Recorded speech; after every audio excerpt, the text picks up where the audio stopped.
Hi, it's Corinne again. I'm back to show you a little bit about using the chat pod in small groups as a side channel discussion. Now, in the previous video, we talked about using the side channel in the whole group, and for the most part, those same tips still apply to the small group. However, there's a couple of additional things that are really helpful here.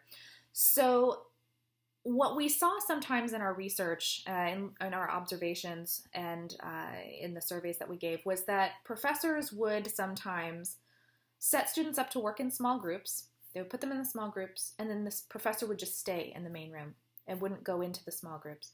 And then the students would come back, 10 or 15 minutes later, and maybe they would be off topic, or they hadn't really understood what they were supposed to do, or they had a lot of misconceptions in the work that they had created. And so effective use of the chat in small groups as a side channel can really help to alleviate these issues.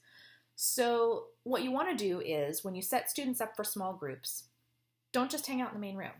Go into the rooms that they are in.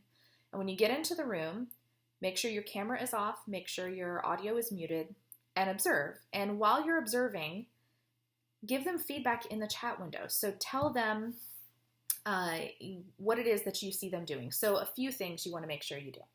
The first one is you want to communicate unobtrusively. So like I said, you turn off the camera, you mute yourself. You can always turn those back on if you need to have a conversation with the students in the group, but your face jumping into the room when they're talking is distracting. So leave that stuff off and just communicate with the chat. The chat is a really unobtrusive way to communicate.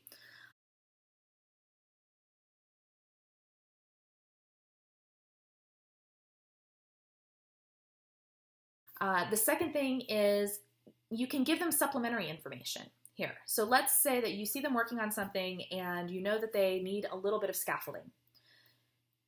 You can paste a link, for example, into the chat where they can go and watch a short video or read an article.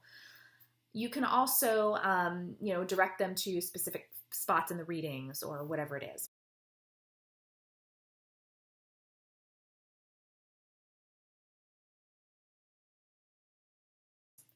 The third thing is you can give them formative feedback on the work that they're doing in the small group. So you can look at the work that they have created. Usually I ask them to write something in the notes pod or draw something. And I can watch what they're doing, and then I can give them feedback and ask them questions about what they're doing. That is a huge component of that side channel in the small group, because that keeps me from having this surprise when they come back to the main room when I realize, oh, they've been working for 15 minutes and they didn't understand what it was I asked them to do, or they've been laboring under this misconception and now everything that they've been doing is wrong. So instead, I can give them that formative feedback in this side channel in the small group, and that allows them to make much more effective use of their time. So don't assume that just because they go into small groups that you should be hands off during that time. You can really facilitate a very effective side channel conversation in the small groups if you are active and engaged there.